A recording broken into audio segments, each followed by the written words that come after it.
வணக்கம். Hi.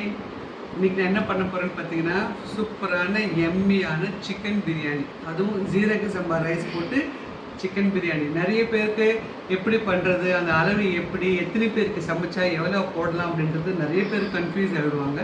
But இன்னைக்கு நான் பண்ண போகிற சிக்கன் பிரியாணி வந்து பார்த்தீங்கன்னா 4 பேர் 1/2 கேஜி.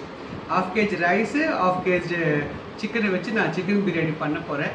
அதுவே நீங்கள் ஒரு 8 பேருக்கு பண்ணுறீங்க அப்படின்னு சொல்லி பார்க்கும்போது பார்த்தீங்கன்னா, அது அப்படியே டபுள் தான். 1 கிலோ ரைஸு, 1.25 கிலோ சிக்கன் போட்டுக்கோங்க.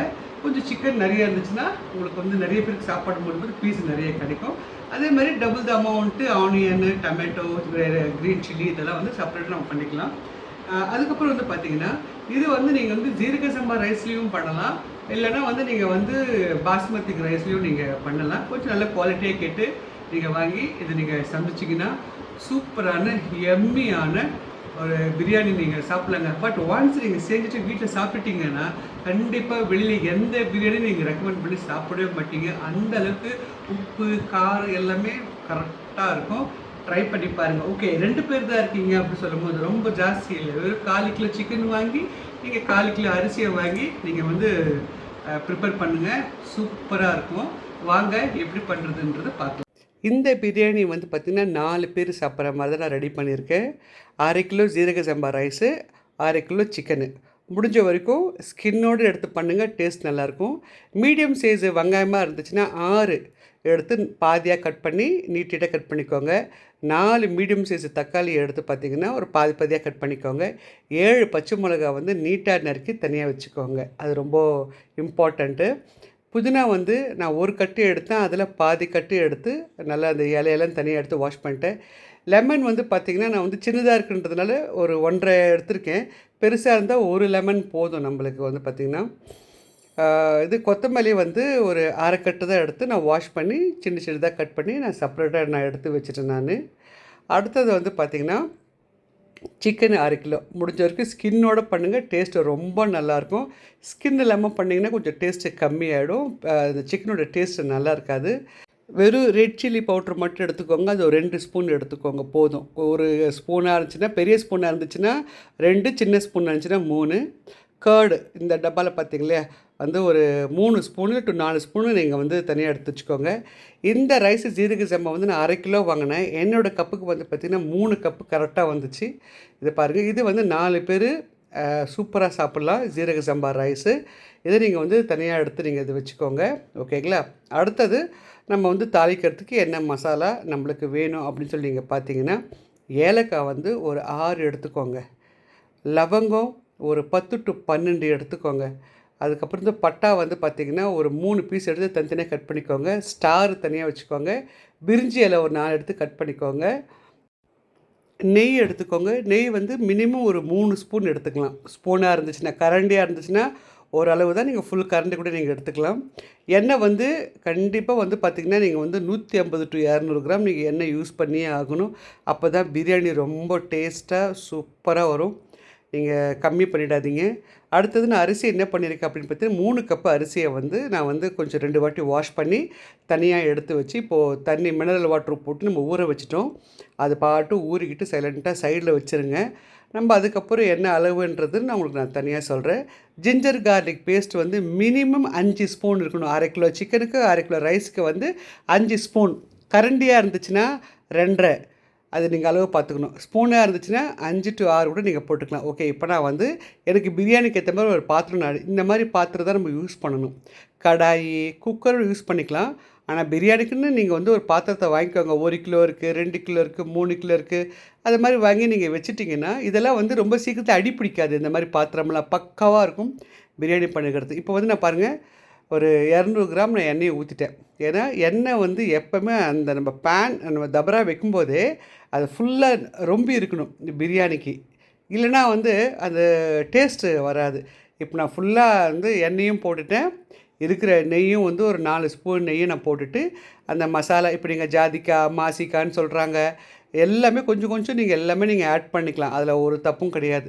இப்போ பாருங்கள், நான் வந்து கட் பண்ணி வச்சுருக்கிற 6 வெங்காயத்தை நீட்டாக கட் பண்ணோம். சின்ன சின்னதாக கட் பண்ணக்கூடாது, டேஸ்ட்டு மாறிடும். அது தக்காளி சாதம் மாதிரி வந்துடும். இந்த மாதிரி நீட்டாக கட் பண்ணி தான் வந்து நீங்கள் பிரியாணிக்கு போடணும். எப்போவுமே நீங்கள் ஞாபகம் வச்சுக்கணும், வெங்காயம் ரொம்ப அதிகமாக இருக்கணும். மசாலா அப்போ தான் வந்து சாப்பாட்லேயும் சிக்கன்லேயும் வந்து மிக்ஸ் ஆகி டேஸ்ட்டு வேறு லெவலில் இருக்கும் பார்த்துக்கோங்க. இது முடிஞ்ச வரைக்கும் நல்லா கோல்டன் ப்ரௌன் வர வரைக்கும் நீங்கள் வறுக்கணுங்க. நீங்கள் பாதியாக வதக்கிட்டிங்கன்னா அந்த டேஸ்ட் நல்லாயிருக்கு. நான் பாருங்கள் நல்லா ரெட்டு கலர் வந்துருச்சா, நல்லா வந்தோடனே அந்த பச்சை மிளகாய் போட்டேன்.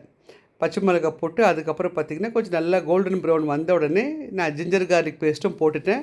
அதுவும் நல்லா வதக்குந்துட்டு அந்த எண்ணெய் வந்து மேலே மிதக்கணும். அப்போ தான் வந்து அடுத்த பொருள் போடும்போது இதெல்லாம் வதங்கிடுச்சு அப்படின்றது. முக்கியமாக பிரியாணி இதெல்லாம் நம்ம தெரிஞ்சு வச்சுக்க வேண்டிய ஒரு முக்கியமான விஷயம். ரொம்ப டைம் எடுத்து நம்ம வதக்கி போட்டால் தான் டேஸ்ட் நல்லாயிருக்கு. நான் பாருங்கள், இதை மினிமம் ஒரு 10 நிமிஷம் வந்து இந்த வெங்காயம், பச்சை மிளகாய், இஞ்சி பூண்டு போட்டு நல்லா வதக்கி எண்ணெய் மேலே வந்ததுக்கப்புறம் இந்த கொத்தமல்லி, புதினா நான் போட்டு வதக்குறேன். ஏன்னா அப்படி பண்ணால் தான் பிரியாணி வந்து ரொம்ப டேஸ்ட்டாக வரும். நீங்களே அசந்துருவீங்க. அடுத்த வாட்டி சாப்பிடும்போது திரும்பி வேணும் வேணும்னு கேட்பீங்க. இப்போ பாருங்கள் எல்லாமே நல்லா வதங்குது பாருங்கள். டைம் எடுத்து நீங்கள் அதை வதக்குனா தான் அந்த டேஸ்ட் நல்லாயிருக்கும். இது வதங்கின உடனே தக்காளி எல்லாம் போடக்கூடாது. தக்காளி போடாமல் ஃபஸ்ட்டு சிக்கனை போட்டுருங்க. சிக்கனை போட்ட உடனே வந்து நீங்கள் வந்து தயிரை போடணும். ஒன் மோர், முடிஞ்ச வரைக்கும் நீங்கள் மஞ்சத்தூள் ஆட் பண்ணக்கூடாது, கரம் மசாலா ஆட் பண்ணக்கூடாது. அது டேஸ்ட்டு வேறு மாதிரி மாறிடும். இது வந்து நான் ட்ரெடிஷ்னலாக ரொம்ப வருஷமாக கற்றுக்கிட்டது என்னென்னு பார்த்தீங்கன்னா, மஞ்சத்தூள் ஆட் பண்ணக்கூடாது பிரியாணிக்கு. நான் வெறும் இப்போ சிக்கனும் தயிர் மட்டும் தான் நான் போட்டிருக்கேன். போட்டு மூடி போட்டுருங்க. ஒரு சிம்மில் வச்சுட்டு ஒரு 5 to 10 நிமிஷம் நீங்கள் வந்து டைம் எடுத்துட்டிங்கன்னா, இந்த பாருங்கள் அந்த எண்ணெய் கொஞ்சம் கொஞ்சமாக நல்லா வதங்கி அந்த எண்ணெய் மேலே வருது பாருங்கள். அப்படின்னா எல்லா மசாலாவும் நல்லா வதங்கிடுச்சுன்னு அர்த்தம். அதுதான் மெயினு இந்த பிரியாணிக்கே.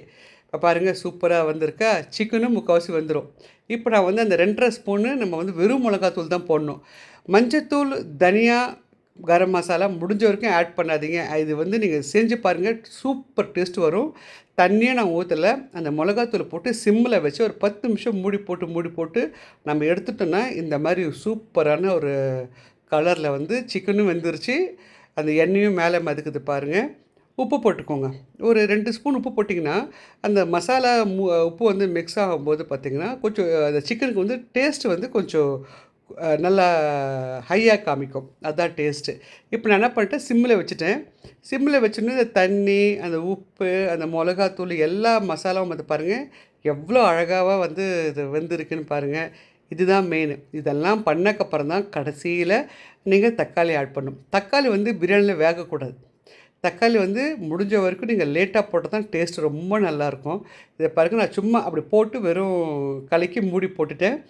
ஒரு 5 to 10 மினிட்ஸ் நீங்கள் அப்படியே வச்சிடணும். இப்போ நான் எடுத்தேன் பாருங்கள். இதில் வந்து இப்போது தக்காளியும் வெந்திருக்கு, எல்லா மசாலாவும் நல்லா வந்திருக்கு பாருங்கள். தக்காளி வந்து ரொம்ப வெந்துருச்சுன்னா உங்களுக்கு தக்காளி சாதம் மாதிரி ஆகிடும். அது பண்ணவே பண்ணாதீங்க. ஊற வச்ச ஜீரக சம்பா ரைஸை போட்டாச்சு. தண்ணி இல்லாமல் எடுத்து ரைஸில் போட்டுட்டேன். தண்ணி வந்து நான் தனியாக வச்சுருக்கேன். இது போட்டு கொஞ்சம் நல்லா மிக்ஸ் பண்ணிக்கோங்க. இப்போ நான் 3 கப்பு ரைஸ்க்கு வந்து பார்த்திங்கன்னா 6 கப்பு தண்ணி நம்மளுக்கு வேணும். ஓகே, இப்போ என்னுடைய மைண்ட் செட்டிங்கில் என்ன நான் ஊற்றிருக்கேன் அப்படின்னு நீங்கள் பாருங்கள். இப்போ நான் வந்து 1 கப்பு ஊற்றிட்டேன், 2வது கப்பும் ஊற்றிட்டேன், 3வது கப்பும் ஊற்றிட்டேன், 4வதும் நான் வந்து ஊற்றிட்டேன். பட் எனக்கு கொஞ்சம் சந்தேகம், இது இருந்தாலும் இன்னும் 1 கப்பு போடலாமே அப்படி சொல்லிட்டு நான் வந்து போடலாம் அப்படின்னு சொல்லிட்டு நான் வெயிட் பண்ணேன். அதுக்கப்புறம் வந்து நம்ம என்ன பண்ணணும், இந்த எலுமிச்சை பழம் இருக்கு இல்லைங்களா, அதை நல்லா பிழிஞ்சிட்டு நீங்கள் அதில் போட்டு மிக்ஸ் பண்ணி உப்பு டேஸ்ட் நல்லா இருக்கான்னு சொல்லி பாருங்கள். அது பார்க்கும்போது உப்பு மட்டும் கொஞ்சம் தூக்கலாக இருக்கணும். ஏன்னா அரிசி வேகும்போது அந்த உப்பு வந்து பார்த்திங்கன்னா அரிசிக்குள்ளே போகணும். அதுதான் இதில் மெயின். புளிப்பும் உப்பும் காரமும் ரொம்ப கரெக்டாக இருக்கும். எனக்கு கொஞ்சம் உப்பு கொஞ்சம் கம்மியாக தோணுச்சு, நான் உப்பு போட்டுட்டேன். முடிஞ்ச வரைக்கும் உப்பு கொஞ்சம் அதிகமாகவே நம்மளுக்கு தேவைப்படும். நான் இன்னொரு கிளாஸும் தண்ணி ஊற்றிட்டேன். ஆக்சுவலி 6 கிளாஸ் தண்ணி ஊற்றணும். நான் ரொம்ப நேரம் ஊற வச்சதுனால அரிசிக்கு வந்து 5 கிளாஸ் தான் நான் ஊற்றினேன். 5 கிளாஸ் ஊற்றுங்க போதும். அதுவே சிக்கன் பிரியாணி கரெக்டாக இருக்கும். இதே மட்டன் பிரியாணியாக இருந்துச்சுன்னா நீங்கள் 6 to 7 கிளாஸ் தண்ணி நீங்கள் ஊற்றணும். அது நீங்கள் மைண்டில் வச்சுக்கோங்க. இப்போ பாருங்கள், எண்ணெய் மேலே மிதக்குது, நல்லா ரெட்டு கலரில் இருக்குது, தக்காளியும் மேலே மிதக்குது. இப்போ கொஞ்சம் கொஞ்சமாக அது வேக ஆரம்பிச்சிடுச்சு. முடிஞ்ச வரைக்கும் நீங்கள் சிம்மில் வச்சுட்டு கொஞ்சம் பட் ஹை ஃப்ளேமில் வைங்க. இதெல்லாம் போட்டு கொஞ்சம் ஹை ஃப்ளேமில் வைக்கும்போது என்ன ஆகும் அப்படின்னா, தண்ணி நிறைய கொதிச்சு அந்த அரிசி வந்து ஒரு பதத்துக்கு வந்துடும். இப்போ பாருங்கள், நான் கொஞ்சம் ஹை ஃப்ளேமில் வச்சேன். ரொம்ப கிளறக்கூடாது. அது நீங்கள் பாஸ்மதிக்காக இருக்கட்டும், ஜீரக சம்பாவாக இருக்கட்டும், ரொம்ப அது வேகக்கூடாது. சும்மா அந்த கரண்டி வச்சு மட்டும் நீங்கள் வந்து லைட்டாக நீங்கள் வந்து அது மிக்ஸ் பண்ணிட்டு அப்படியே வச்சுக்கோங்க.